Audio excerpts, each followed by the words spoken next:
Transportation, communication and agriculture were the big gainers, helping to lift second quarter GDP.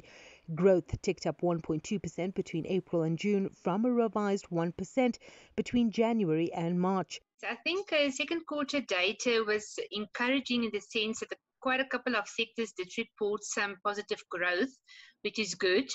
However, it was a bit difficult to forecast given that we had the huge benchmarking and rebasing exercise that the results we just published a while ago.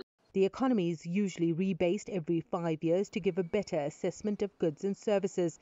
South Africa's economy is now up 11% at $370 billion, still behind Nigeria's $432 billion.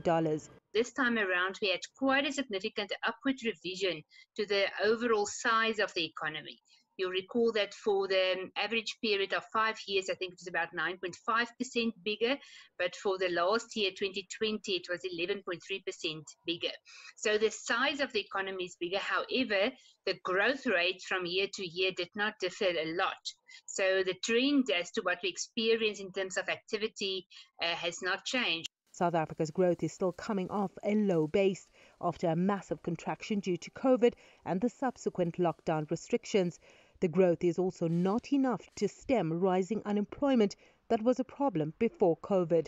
Unfortunately, the secondary sector, which contains things like, for example, manufacturing, that sector is under pressure and it actually contracted in the second quarter. That's the sector where we need economic growth.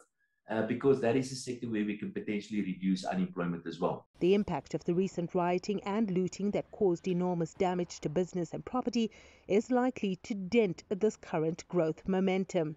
We also know that commodity prices have softened relative to the first half of the year. That was, one of the key drivers of quite a stellar performance in the mining sector, and that's also likely to soften going into the second half of the year. We know that medical experts are also suggesting that we may hit a fourth wave of COVID-19 infections come November this year, and that may lead government to increase the restrictions on economic activity. Most quarters are celebrating these numbers, but many economists are urging government to do more about structural reforms in order to boost growth and create employment opportunities.